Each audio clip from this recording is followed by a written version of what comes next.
नमस्कार दोस्तों, आपका स्वागत है हमारे YouTube channel the missing street पर। आज मैं आपके लिए 3 सच्ची डरावनी कहानियां लेकर आया हूं। तो बढ़ते हैं पहली कहानी की तरफ। हमारी पहली कहानी हमें भेजी है साहिल ने। तो सुनते हैं उनकी कहानी उन्हीं के पॉइंट ऑफ व्यू से। मेरा नाम साहिल है। मेरा ज़्यादातर समय एक ही टेबल पर बैठे निकलता है, इसलिए मैं खुद को कुछ फिट रखने के लिए जॉगिंग करता हूँ। सुबह फजर की नमाज के बाद मैं रोज जॉगिंग के लिए जाता हूँ। एक दिन मैं टाइम से नहीं उठ पाया, जिस वजह से मेरी फजर की नमाज नहीं हुई। तो रूटीन के जैसे मैं जॉगिंग करने चला गया। जॉगिंग करते हुए मुझे फील हुआ कि जैसे मेरे पीछे कोई है। मैंने हल्का सा देखा तो उस आदमी ने सेम मेरे जैसे कपड़े पहने थे।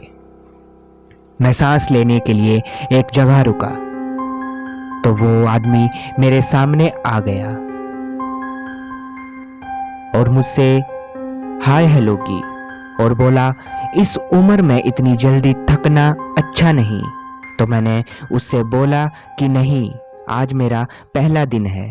तो उस वजह से थोड़ा उसने मेरी तरफ देखा और मुस्कुराते हुए बोला, क्यों झूठ बोल रहे हो यार, मैं तुम्हें रोज देखता हूँ। मैं उन्हें कभी नहीं देखा था, जबकि मैं रोज सुबह जॉगिंग के लिए आता था। मैंने बोला कि इस उम्र में इतनी जल्दी थकना, इसलिए मैं झूठ बोल दिया। हम बातें करते करते जॉगिंग करने लगे। अगले कई दिनों तक वो मुझे नहीं दिखा। फिर एक दिन मेरी नमाज फिर छूट गई और वो आदमी मुझे फिर मिला। उसने कहा कि चलो आज चाय पीते हैं।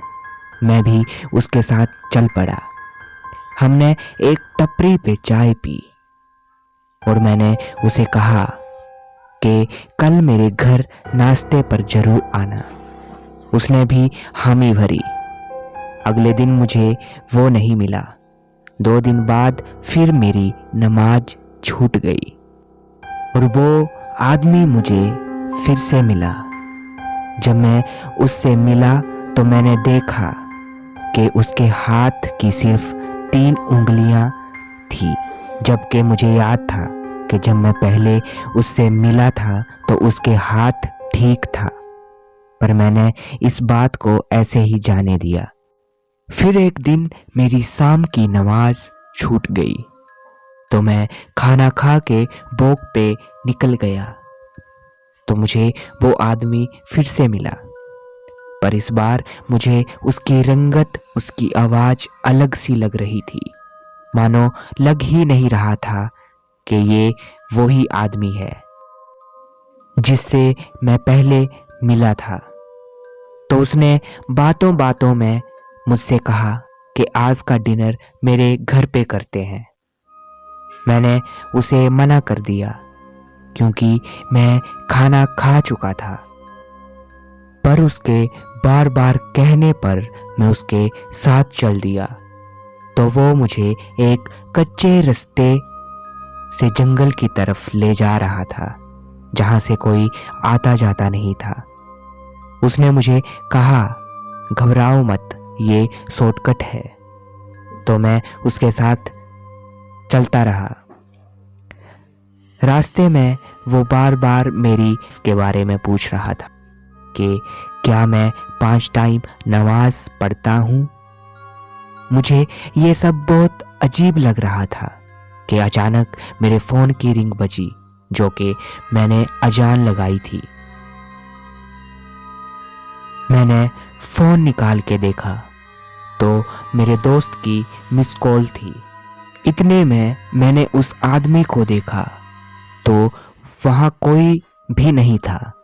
मैंने इधर उधर भी देखा पर वहाँ कोई नहीं था। तो मैं भागकर अपने घर आ गया।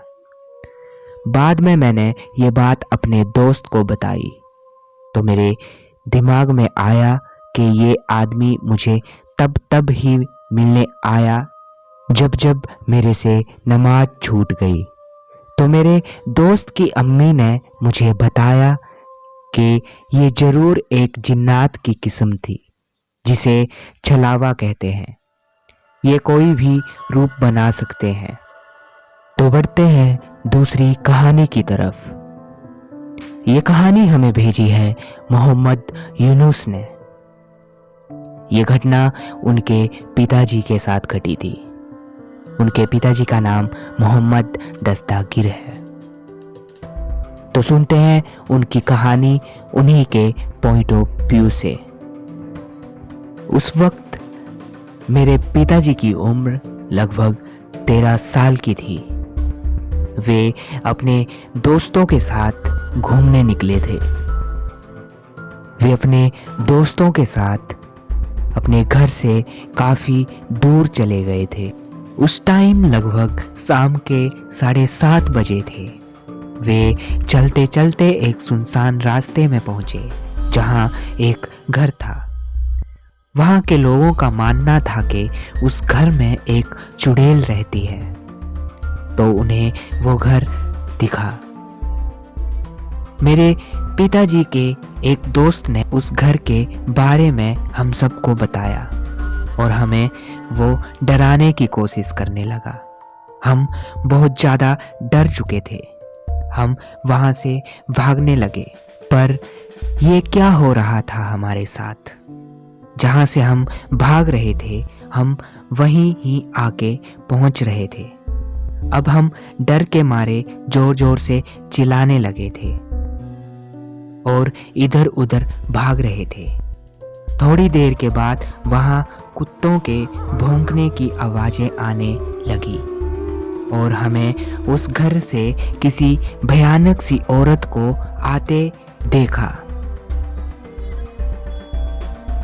हमें ऐसा लग रहा था मानो हम आज नहीं बच पाएंगे, और वो औरत हमारे सामने अचानक से आके खड़ी हो गई और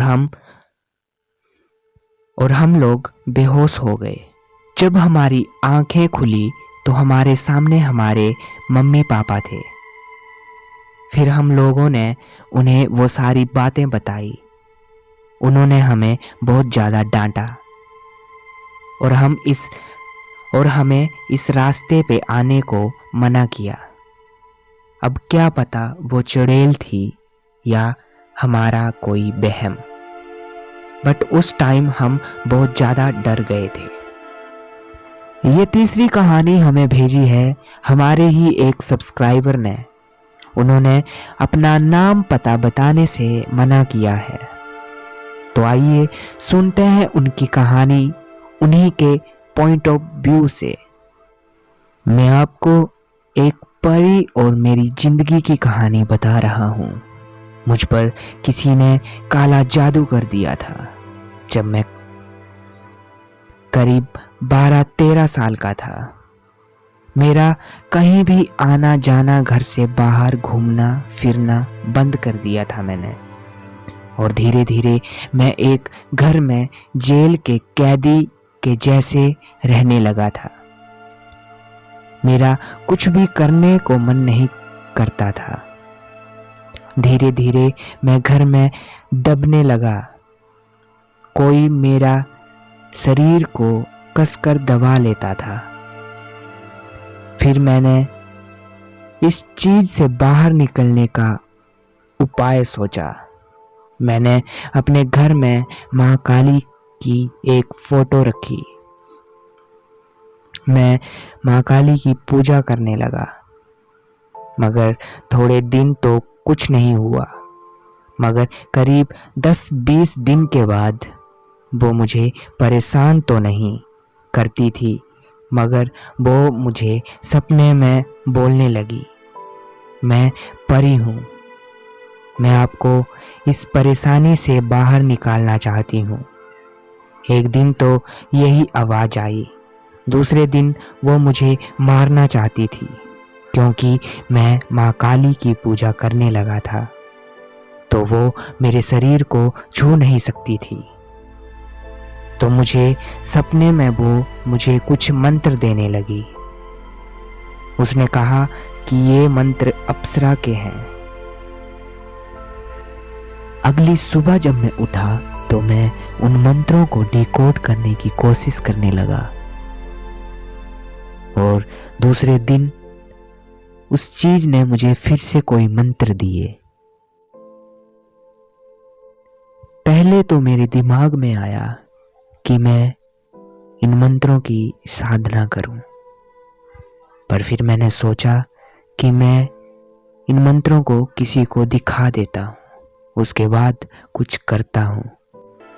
मैंने इन मंत्रों को एक तांत्रिक को दिखाया और मैंने उनको बताया कि ये मंत्र मुझे सपने में किसी परी ने दिए हैं।